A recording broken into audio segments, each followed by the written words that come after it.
की अभिलाषाओं से क्या कर, भाग। आमीन। जानते कि बहाव के विरुद्ध जाना आसान नहीं है। बहाव है, उसके विरुद्ध जाना आसान नहीं है। लेकिन एक मृतक जो मछलियां होती हैं वो नदी के बहाव में बहकर समुद्र में डूब जाती है। लेकिन जो जीवित मछलियां हैं वो बहाव के विरुद्ध वो तैरते अच्छे सोते के पास पहुंच जाती है। आमीन।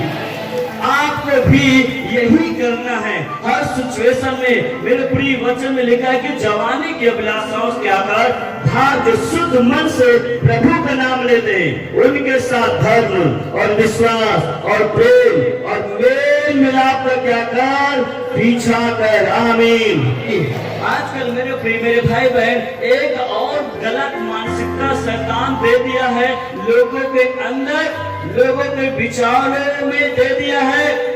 मेरे भाई बहन, यदि आप इस बात को देखें, आज बहुत सारे गलत मानसिकता लोगों के अंदर आ रही हो, शैतान दे रहा है। इसको ध्यान दे। बहुत सारे यौन संबंध के बारे में, सेक्स को लेकर बहुत सारे लोग सोचते हैं कि चलो जो है मजे के लिए नहीं तो स्वास्थ्य के लिए लाभ है। वो मालूम है डॉक्टरों के द्वारा, मीडिया के द्वारा, वैज्ञानिकों के द्वारा ये बताया जा रहा है। दूसरे शब्दों में शैतान कह रहा है, वो शैतान कह रहा है कि आपको यौन संबंध बनाना है। सुनिए मेरी बातों को। वो प्रेरित कर रहा है, वो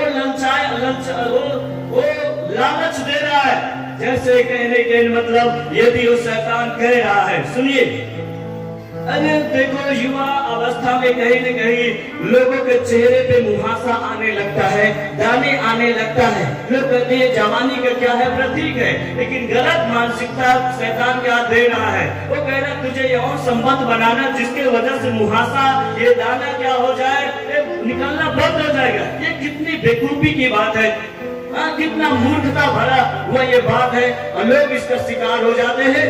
मेरे अपनी शारीरिक समस्याएं जो है, मुहासा निकलना, दाना निकलना, यौन संबंध बनाने का, इस समस्या का साल्व नहीं है, समस्या का समाधान नहीं है।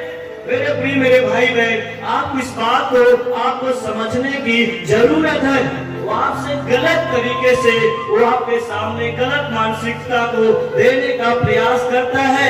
लेकिन बाइबल कहती है, पहला तिस्सलुनीकियों की ओर 4:3 और 5 वचन की ओर जाएंगे। क्योंकि परमेश्वर की इच्छा यह है, क्योंकि परमेश्वर की इच्छा यह है तुम पवित्र बनो, तुम पवित्र बनो, अर्थात व्यभिचार से बचे रहो। तुम व्यभिचार से क्या रहो, जैसे बोलो क्या रहो, बचे रहो।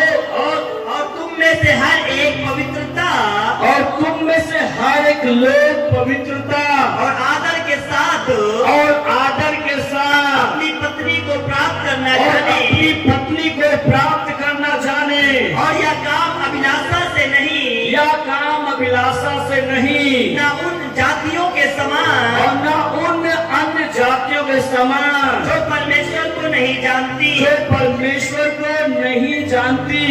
अब यहाँ पर अगर देखें 3, 4 और 5 पद को, तो पहले क्या परमेश्वर की इच्छा है कि तुम क्या बनो, पवित्र बनो। परमेश्वर की क्या इच्छा है, हाँ, पवित्र बनो। क्योंकि हमारा परमेश्वर क्या है, पवित्र है। उसी प्रकार हमें भी क्या है, पवित्र बनना है। ये परमेश्वर की इच्छा है। और कहता है कि व्यभिचार से क्या रहो, बचे रहो। व्यभिचार मतलब आप समझ पा रहे हो, अनैतिकता का काम।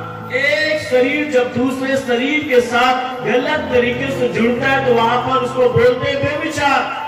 अन्य जाति परमेश्वर को नहीं जानते, लेकिन आप इस सच्चाई को जान रहे हो और आप सावधान हो जाइए। आमीन, हालेलुया। क्या आप या इस वचन में आप देख पा रहे कि यौन अनैतिकता से बचकर रहना है, अपनी देह को पवित्रता और सम्मान के लिए इसको रखना है। आमीन। अपनी देह को पवित्रता, अनैतिकता के काम से आपको बच के रहना है, और अपनी देह को आदर, सम्मान और पवित्रता के लिए बचा के रखना है। आमीन, हालेलुया। बोल यीशु मसीह की, बोल यीशु मसीह की।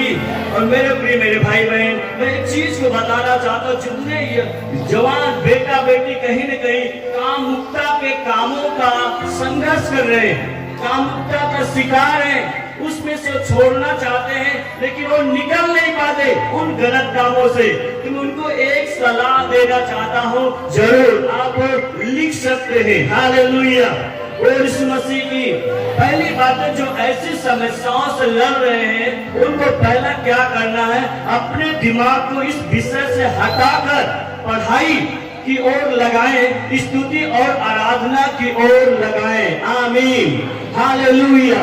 ओ यीशु मसीह की, ओ यीशु मसीह की। और मेरे प्रिय लगाएं और अच्छा से अच्छा अपने शरीर को भारी काम करने का क्या करें, प्रयास करें। आमीन। पहला जो संघर्ष में है तो क्या करें, इन सब चीजों से, गलत कामों से मन को हटाकर पढ़ाई की ओर ध्यान दें।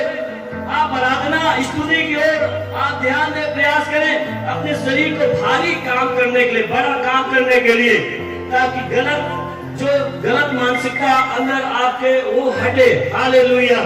और दूसरी बातें हैं, जब आप में ऐसी इच्छा उत्पन्न हुई, जो ऐसी इच्छा उत्पन्न होती है बहुत ज्यादा मात्रा में, तो आपको याद रखना कि आपने क्या खाया, इसका भी लेखा रखने की आपको जरूरत है। बहुत सारे हो सकते हैं कि और लोग क्या है, चिकन, अंडे, मेवा, यहाँ तक कि केले खाते हैं, और इसको खाना वो क्या करे, कम कर दे, वो इसको कम करें, वो ध्यान दे। ऐसे में जब ये खाते तो ऐसे बहुत सारा इच्छाएं उत्पन्न होती, तो इसको क्या करना है, कम करना है। तीसरी बात, अपना दिमाग परमेश्वर के वचन पे लगाएं। आमीन। हालेलुया। और जाएं और क्या करें, सुसमाचार प्रचार करें। आमीन। चौथी बात, किसी कमरे में अकेले लालसाओं से संघर्ष करते हुए बैठे न रहें, और जाएं और लोगों के बीच में परमेश्वर के क्या करें, प्रचार करें। पांचवी बात, प्रार्थना करें, और जो दुष्ट लोग आपके प्राण का शिकार करना चाहते हैं, परमेश्वर उनसे आपको बचाएगा। आमीन।